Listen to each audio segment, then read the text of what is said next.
the first sign that we've gotten, of course, is important of how DeAndre Hunter is going to be able to guard Jason Tatum in the future. It's just for me, I would have wanted Kenny Atkinson to put him on Jason Tatum from the very beginning. Mm-hmm. How do we stop Jaylen Brown? Do the same thing you've been doing. You let him chuck up shots.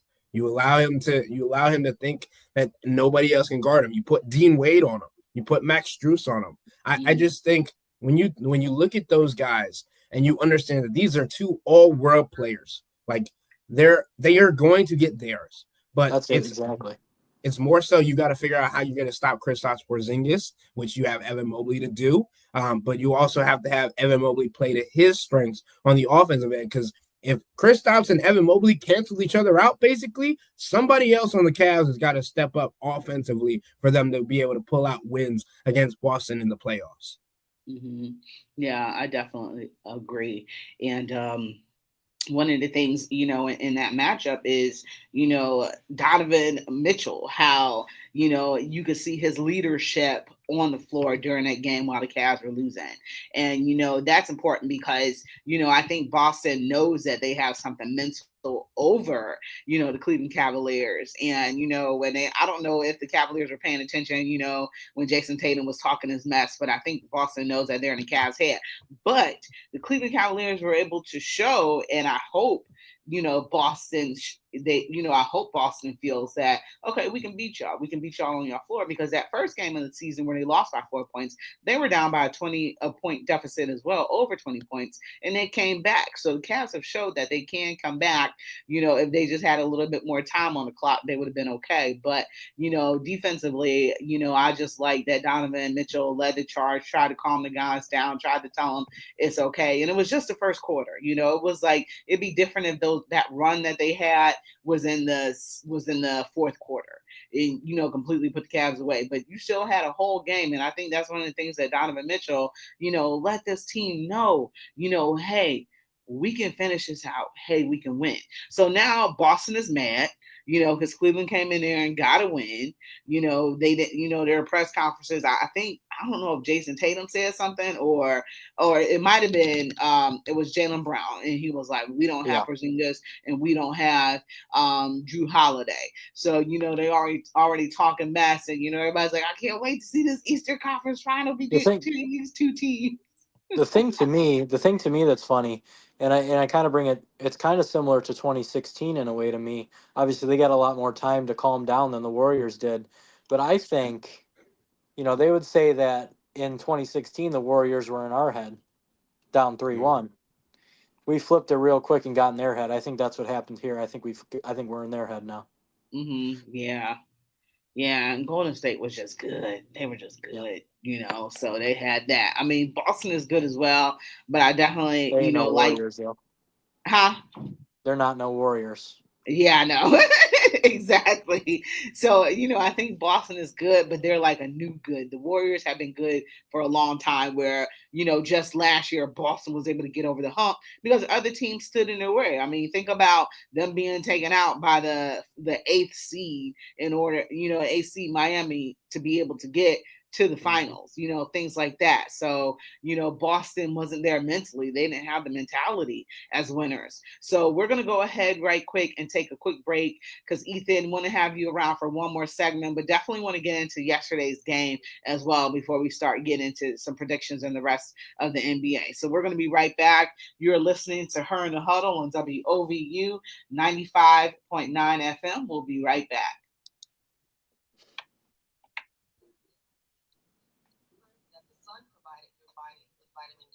Crucial nutrient that plays a vital role in building strong muscles, bones, and skin cells. Recent research highlights that vitamin D is more than just a vitamin. I just want to. That communicates with your kidneys I and don't other major organs. I don't need any, essential chemical reactions and maintain balance within the body. Thank you. Vitamin D is primarily absorbed from the sun's UV rays, which convert it into an active form through your skin.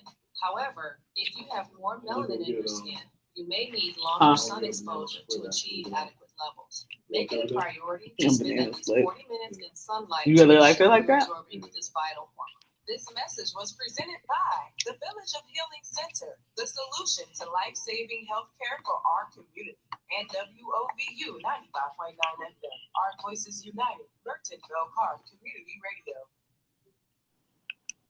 Welcome back to Her in the Huddle with Rachel Hill, the First Lady of Sports.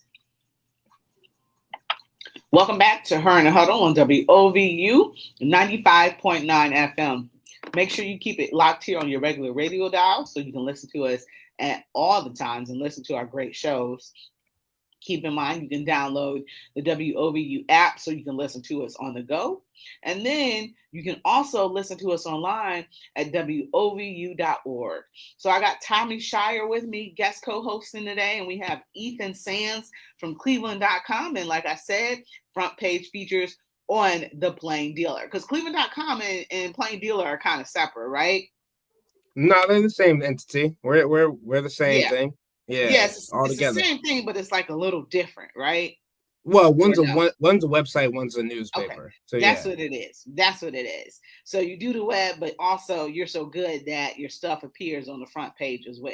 So I got to put that out for everybody. So make sure you are picking up the Cleveland.com and making sure you are subscribing to Cleveland.com, because journalism needs as much help as possible with everything that's going on. So make sure that you are doing that for Cleveland.com and reading everything that Ethan types out. And Tommy, there's a lot going on, man. What were your thoughts about yesterday's game against the Portland Trailblazers? So I'll say this.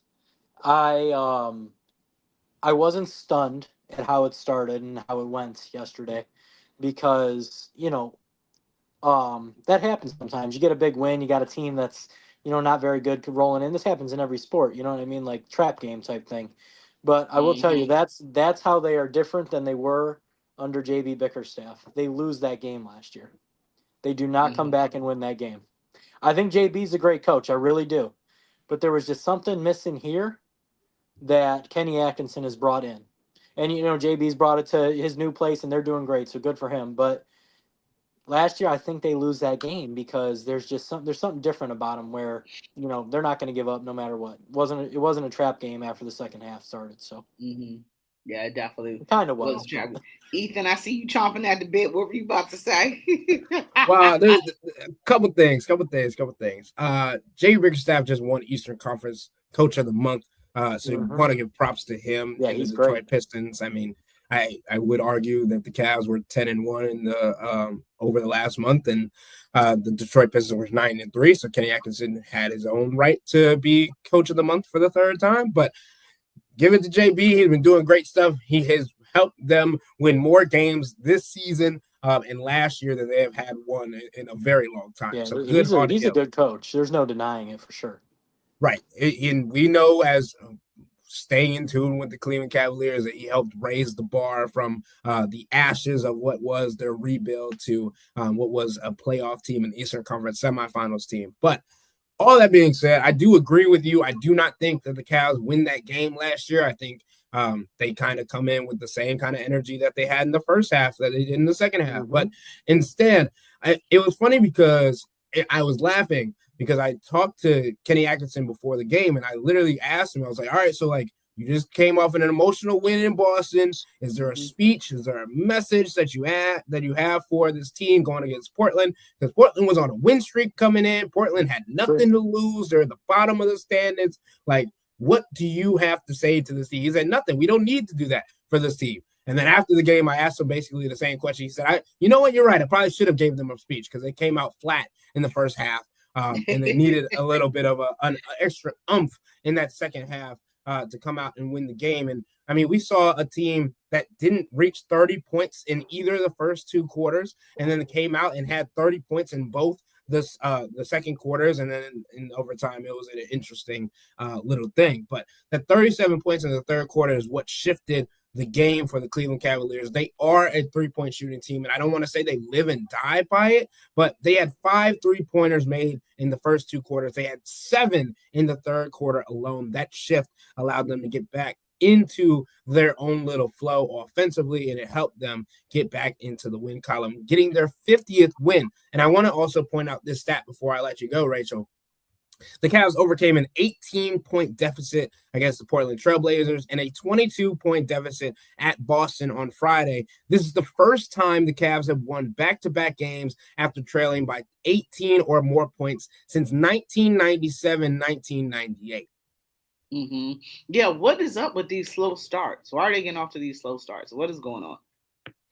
I mean, I think it's just Boston. It was just Boston, and then also being emotionally tired after that game and coming and play against Portland. Yeah. We know that this is one of the best first quarter teams in the league. I wouldn't bring too much into it against over the last two games, other than the fact that the Cavs cannot start like that against Boston when it comes to the playoffs in the first quarter, because there cannot be like this mojo of, oh, we're in the TD Garden, oh, we're whatever.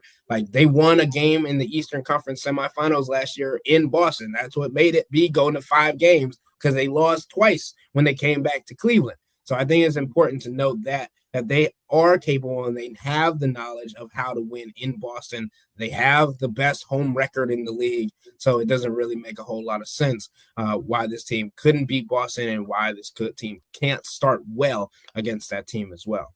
Mm-hmm. Yeah, they definitely have to do that in the playoffs. None of these layoffs and things like that, and come out to a hot start, because as you move on throughout that series, I mean, even this first series, they have to come out and establish dominance. And I believe that every game counts for them. They want to win every game that they possibly can, because they know that they know that the championship runs through Boston. So you'd rather, even though you proved you can win in Boston, you'd rather face them in Cleveland, where the environment is going to be raucous. If you can take a 2-0 game lead, that would, speak volumes for you to be able to possibly win that series, go in there and still win in Boston, get into them emotionally, because remember, they're the champs. They're the ones that's supposed to repeat. And, everybody's saying, even Big Perk, who, played for the Cleveland Cavaliers, said that Boston is going to win. Goofy, huh? He's a little goofy, though, for being honest. So, agreed. But pretty much everybody has written the Cleveland Cavaliers off, saying we're a great regular season team, but they've written us off and just automatically said that that Boston's going to win. And, one of the things that I have been saying is, it makes me mad when people say the regular season doesn't matter. Okay, well, does the regular season don't matter because Boston isn't, the number 1 seed right now and stuff like that? It don't matter when the Cleveland Cavaliers are the best. But you know what I'm saying? Like, that kind of makes me mad when people say that, because it's Boston isn't winning right now and they're not the number 1 seed, that the regular season doesn't matter and they're going to do everything in the finals or the Eastern Conference Finals against the Cavs. My thing is championship behavior does not start in June. Okay. Starts at the beginning of the season. Okay. Okay. You had me, you lost me. I think what the Cavs have said is that championship attitudes began after the All-Star break. Because if you have a championship attitude for the beginning of the season, you're going to get burnt out, right? And that's just the truth of the matter, is you're not going to be able to maintain that for 82 games and then have to play 16 games in the playoffs, right? I think when you talk about a team that has had the same mentality all year, is that they knew coming in. Kenny Atkinson, when he accepted the job, he said, regular season wins are great.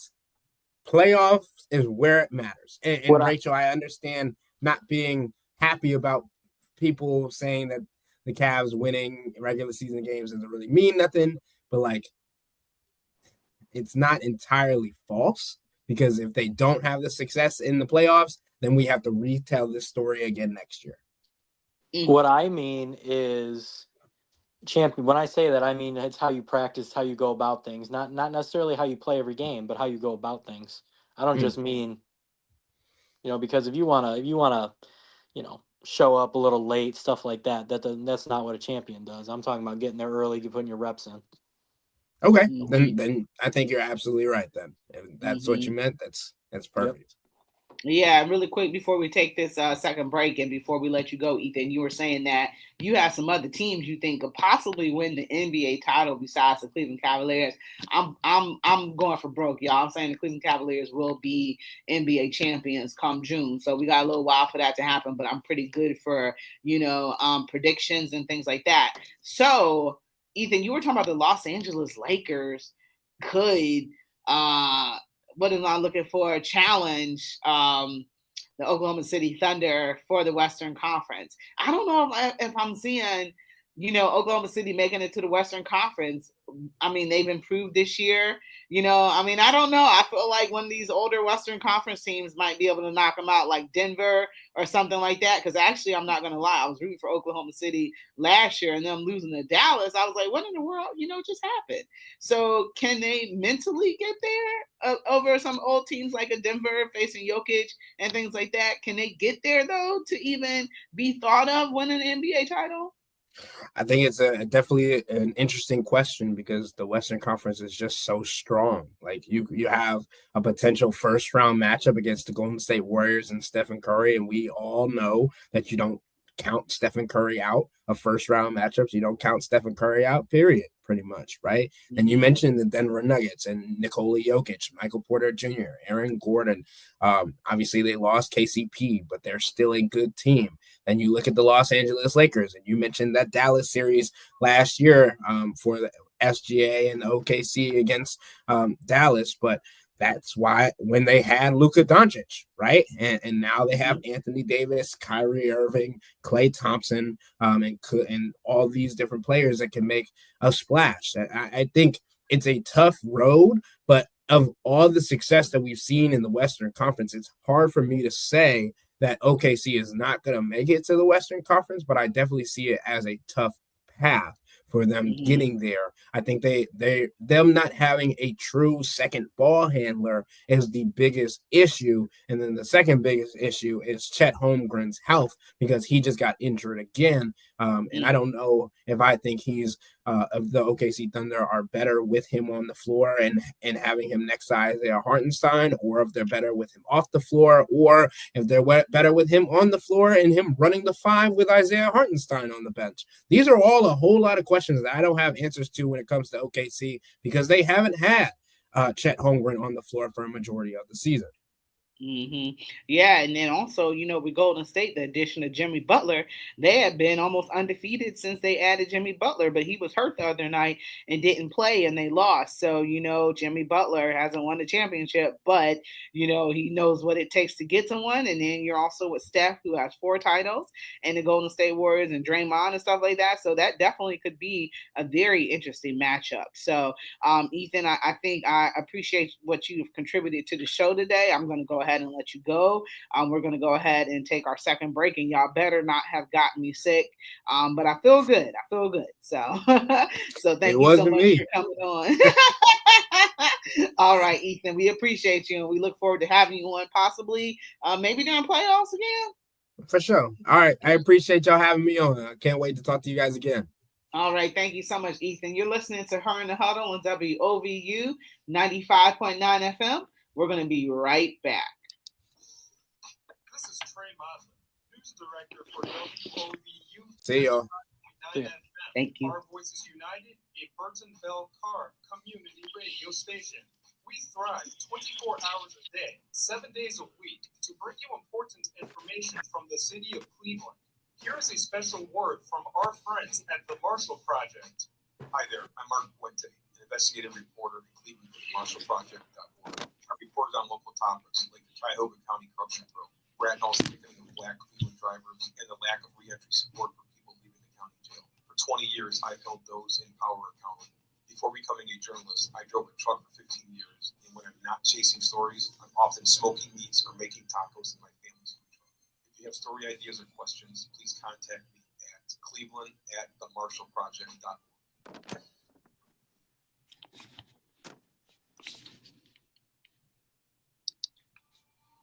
In an ideal world, every neighborhood, no matter where a kid lives, no matter their background, they choose any school that they can go to and guarantee that they have high quality options. And we've already started to do this work, and there are pockets of excellence throughout our system. That's what this future looks like. This message has been brought to you by Cleveland Metropolitan School District and WOVU 95.9 FM. Our Voices United, Burton Bell Carr Community Radio. At CMSD, we believe in creating access to services, programs, and opportunities. Every day, we strive to provide innovative learning experiences where passions lead to career paths. From trade education to early college courses, the possibilities are profound, empowering every scholar to discover their path and achieve their dreams. The future of CMSD starts here. This message has been brought to you by Cleveland Metropolitan School District and WOVU 95.9 FM. Our voices united, Burtonville Car Community Radio. Welcome back to Her in the Huddle with Rachel Hill, the First Lady of Sports. All right, welcome back to WOVU at 95.9 FM. This is your girl, Rachel Hill, the First Lady of Sports. Cleveland Kate is not here today, but even better, I got Tommy Shire, who is back with us. He co-hosted with me a couple of weeks ago, and he is back. Tommy, what's up with you? How you doing, man? I'm doing good. How about you? Good. Hope you're having a good time so far. I am. So wanted to get into some combine. So wanted to get into some Cleveland Browns. You know, that's a cluster right now, and you know what they were doing Always out in is. the combine, huh? Always is. I know. It's just such a headache, you know. It's just, you know, one of the things is it stems from culture, and our culture is just so messed up right now. And, you know, you see the winning cultures of other teams in the pros, and it's just nothing like ours, you know. No. Every year we have drama, you know, there's always something going on, you know, and things like that. What are your thoughts? So obviously I've been a Browns fan my whole life. Grew up in a household where my dad is not a Browns fan. I know. He is a Buccaneers fan. So I've seen them have success, and it looks completely different than what the Browns do. And, I'm willing to admit that and, say the Browns are pretty much a joke at this point. But to me, it kind of just all started when they made that trade for Watson. I mean, everybody knew a guy that doesn't play them, a few years in a row, it's going to be pretty rough. And he just came back and he's not the same. And now Garrett wants out, and it all started because of that. And, they're not going to re-sign Chubb, it sounds like. And that's just, for fans, that's horrible. So it's just, it really is bad right now. It really is. Yeah. And with that being said, I look at, I'm a lot older than you, but I look at, and your dad obviously is a lot older to you too, but he's always been a Bucks fan. So we can't add him to the conversation. But, it's when I was a kid, the teams were really good in the 80s and stuff like that. Wasn't able to make it to the Super Bowl or anything like that, sadly. Then, they got Bill Belichick in, fired Bill Belichick and stuff like that, sold the team. I was in high school, during those years that they, I wasn't really paying attention to the Browns right then. I was in high school. I was doing my thing, whatever. Yeah. And then when I went to college is when the team was gone. So I went to Ohio State. So Ohio State, Saturdays was the big day. I wasn't checking for the Cleveland Browns. I could care less, or whatever. Yeah. And then, going into my senior year, 1999, I think the Browns came back in 99. Was I going in my senior year? No, I was going in my junior year, I think. Wait, 97, 98, 98, 99. That would have been fall of your junior. Yeah. Okay. Yeah. So, they came back. I was still down in Columbus, so I really wasn't paying attention. So obviously when I came back is when I started paying attention. But, it's kind of like a cycle. The Browns are good for a season, and then they're bad for 5. Then they're good for another season, and then they're bad for 5.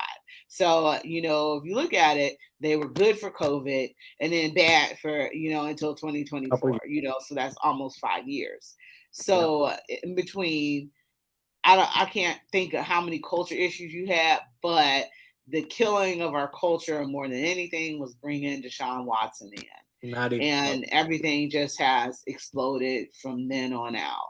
But, you've had issues, before with other cultures, but nothing, as catastrophic as this. So how does this team, rebuild? And Myles Garrett says, I don't want to rebuild with y'all. I don't want to go through this again because his first season he went 0-16. He's like, I'm sick of going through this. We've only had 2 seasons. I've been to the playoffs twice in my 8-year career, which is almost round up 8 is almost 10. So that's once again good almost every 5 years.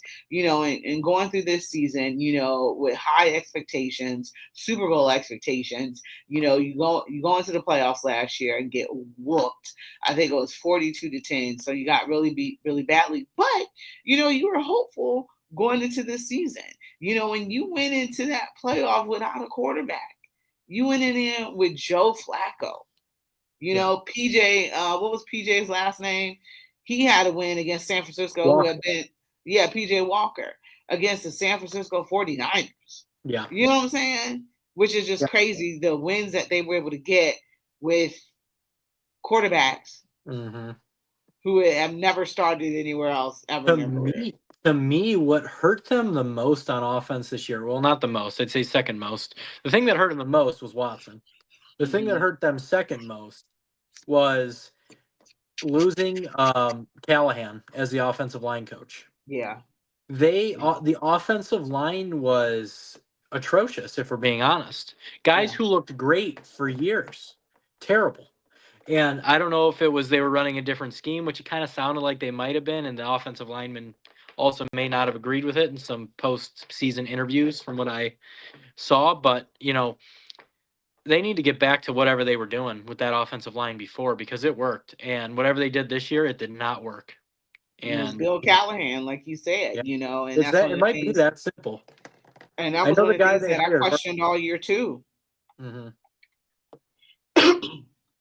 Excuse me, I questioned that all year too, just like you, was the issues with the offensive line due to Bill Callahan, not being here. So, like you said, I'm in agreement with you on that. He went to go coach with his son. Give his son success. Yeah, because I don't know if I would have went, but I understand why he went, because my team was having success though. You know what I'm saying? I want to try to take this team to the Super Bowl, and one thing is you need a good offensive line to do that. So I thought maybe he might want to return, let his son have a couple years, of coaching, and then come. I know, but I can only imagine, with you and your dad coaching together is a very special thing. So, I think it all depended on what he wanted to do, but we see what he wanted to do, and he got on up out of here, which is fine. And the Browns took that big hit for it, and then you also had a lot of injuries too to the offensive line. But when Deshaun Watson goes down, excuse me, and I want to talk to you about this too. But Deshaun Watson, goes down, and then you bring in DTR. Right. And I think DTR has shown that, he's not going to be able to be a starter in the NFL. I don't think he's a third string quarterback in the NFL. He's bad. You look at the facts. I don't know if it was exactly this, but I know it was at least 10. I think it was 1 touchdown in his career. I think it's 1 touchdown, 11 interceptions. Okay.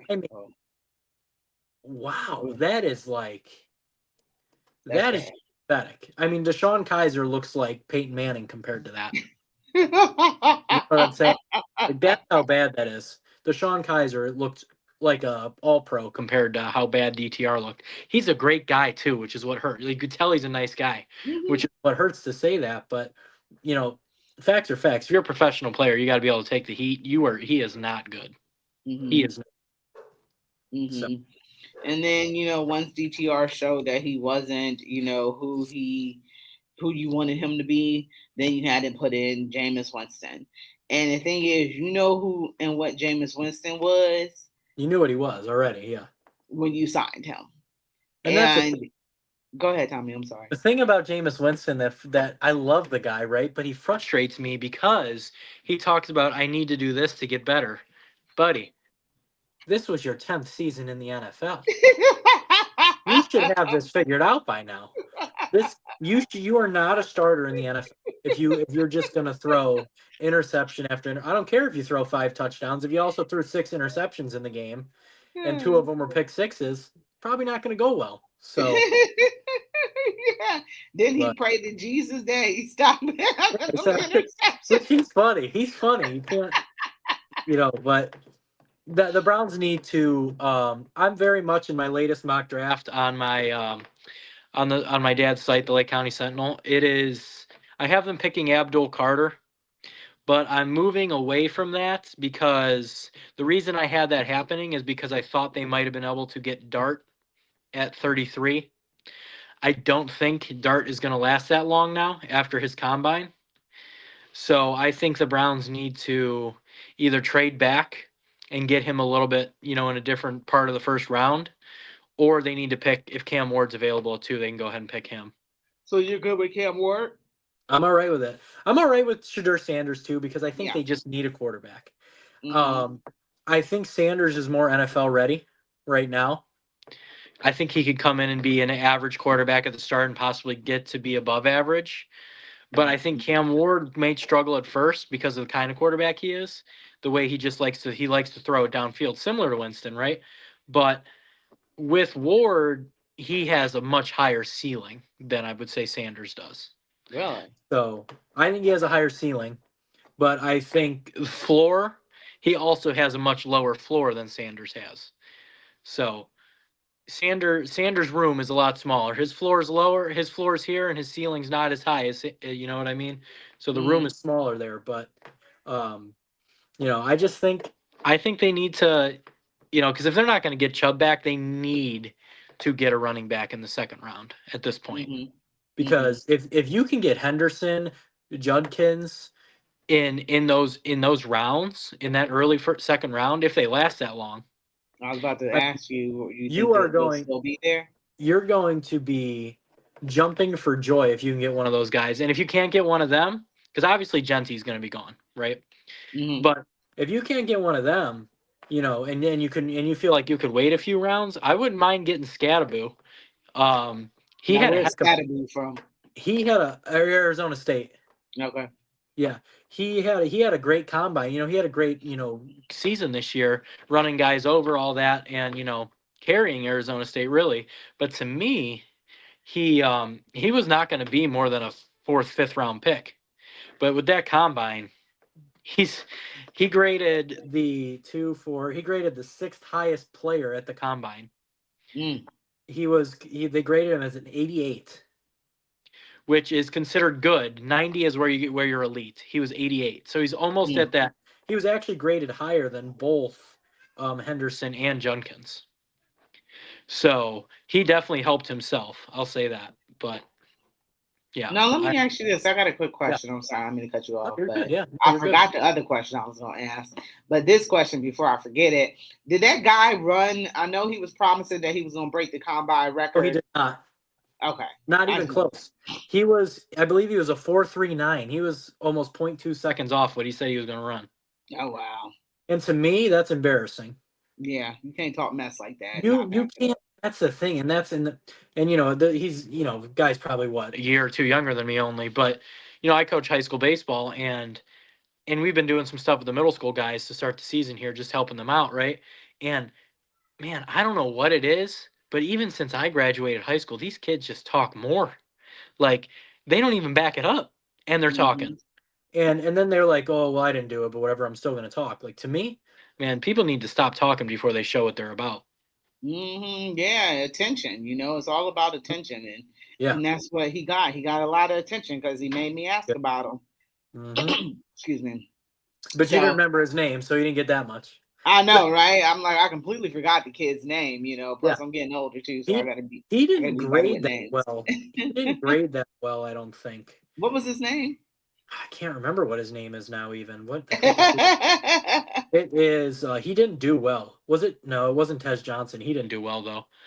My gosh, who was it? It was a Texas receiver. Oh, okay. Isaiah Bond? Was it Isaiah? It was Isaiah Bond, I believe. Okay. Yeah, he graded okay. He graded as the 2, 4, 6, 7th receiver there. But another receiver from his college graded better than him, Golden. You know what I mean? So if you're not even the best guy on your team, I don't know why you're talking so much. But Well, he got my attention, so He we'll did. just see how he He pans got out in the everyone. pros. I I was know. I excited. mean, he I was was watching. I'm like, adamant come on, about it. buddy. That's why I was Yeah, watching. I'm like, come on, you're gonna do something. No, he didn't do nothing. yeah. All that talking came back it up. I ain't surprised at all. All right, Tommy, we're going to head into our last break right quick, and then we're going to come back and we're going to talk a little bit. You still want to talk a little combine still?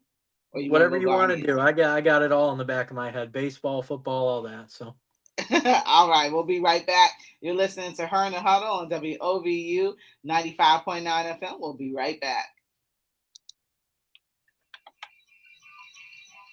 Calling all book lovers in Cleveland. Join the Urban Ink Book Club at the Garden Valley campus, Cleveland Public Library. Dive into powerful urban literature and explore stories of resilience, community, and inner city life. Meet us on select Thursdays from 4:30 to 5:30 p.m. Upcoming dates and books include March 27th, King Reese by Sean Sinclair. Don't miss these thought-provoking discussions at the Urban Ink Book Club at Garden Valley, Cleveland Public Library on select Thursdays from 4:30 to 5:30. For more information, visit cpl.org. This message has been brought to you by Cleveland Public Library and WOVU 95.9 FM. Our voices united, mission driven 24/7.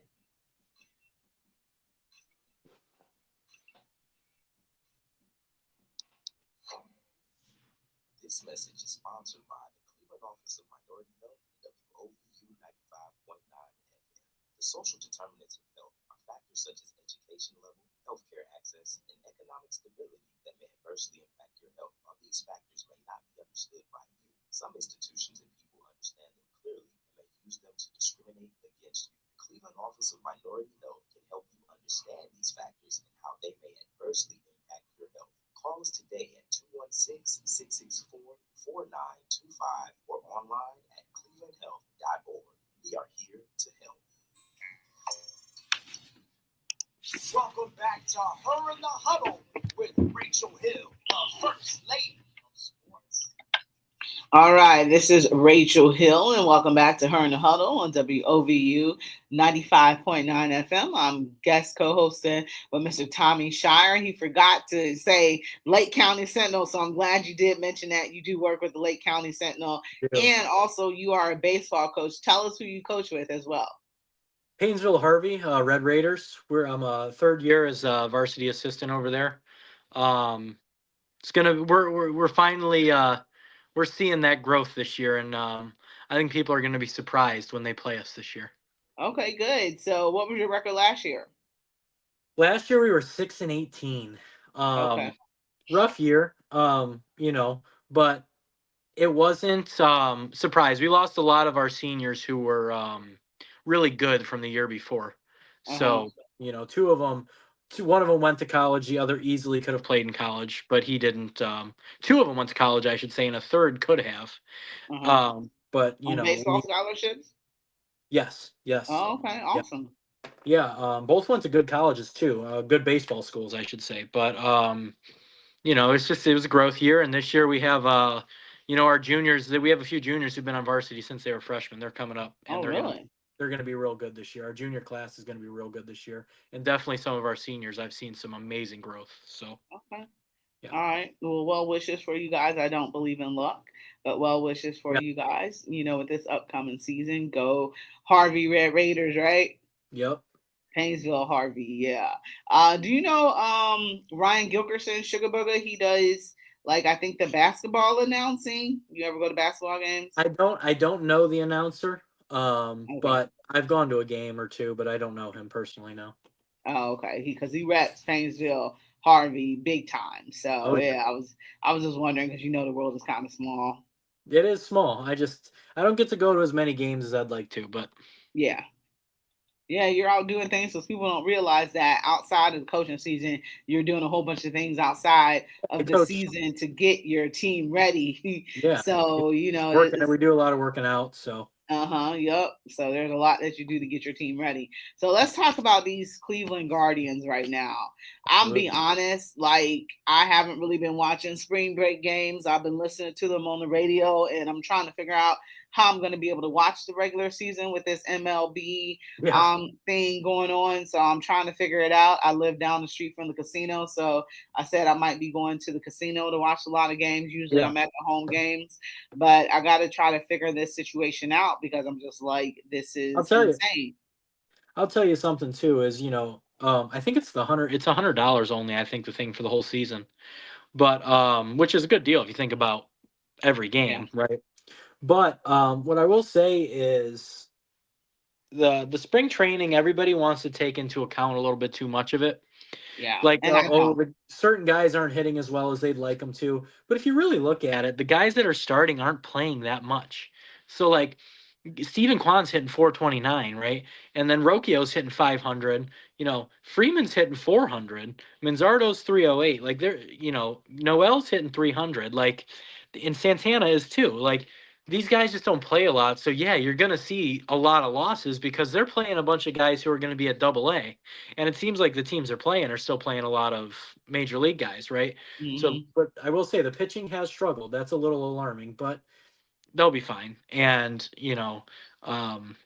I just hope that the hitting is, Jose usually struggles at the beginning of the year because I don't think he enjoys the cold very much. But, if he can get off to if Jose Ramirez gets off to a hot start one of these years instead of being cold the first month of the season, that he Mm-hmm. could easily win MVP.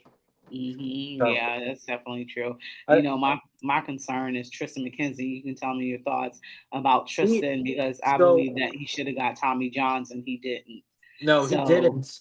He didn't get the surgery. I don't know if it was it his elbow or it might have been his shoulder. I think it was his elbow. I think you're right. Um, the thing with him is he is throwing harder again. So he's getting up into the he's I think he's averaging like 93 this spring training, but he's hitting 95 again. Last year when he was hurt, he was throwing like 90, 89, 91 only, like topping around there. So it seems like he has gained the strength back in his arm. But I'm a pitching guy. I'm the pitching coach at Harvey. I'm, you know, for Rawlings out here in Cleveland, I'm the director of the East Side, but I'm also the director of pitching development. But the the thing with him is, for me, he doesn't have enough weight on him, right? okay, There's not enough muscle. 165 pounds is And what he's Tristan tall. weighs. Oh, so the thing is, he doesn't have enough muscle on him and stuff like that. But if he can continue to strengthen that arm and those muscles in that arm and the ligaments and all that, he'll be fine. And I thought this. I don't know, and not that they're going to listen to what I say, but I think he should develop a changeup. He doesn't throw a changeup. And I Okay. think he should develop a changeup to get guys off his fastball. And because I feel like he's just throwing that fastball and that curveball, a fastball and that curveball, and that's too predictable for Yeah. Major League Baseball. If he adds a changeup, I could see him getting back in that Cy Young race if he stays healthy. So Okay. Yeah, and then the fastball, you're throwing that fastball without any speed to it, and yeah, but he's finally they was getting eating them up alive. yeah, he's finally and he wasn't throwing strikes. You know what I mean? Last year he was not throwing strikes. It was bad. It was really bad. Yeah. And he's been throwing more strikes this spring training. I don't have the pitching stats up right now. I have the hitting up, but I could look at the pitching here. I know he hasn't walked. He's pitched twice, I think, and he hasn't walked guys as much. He's walked a few, but he hasn't. Last year it was like, man, he'd walk 3, 4 guys in an inning, and then he'd give up a home run. If he can, if that's with everybody, if you can prevent walks, you're gonna be way better. You're gonna be way better as a pitcher, and he just needs to get back in that strike zone. Yeah. So So you don't think he needed a Tommy John to get better? I personally, if I was in a situation, I think I may have gotten it.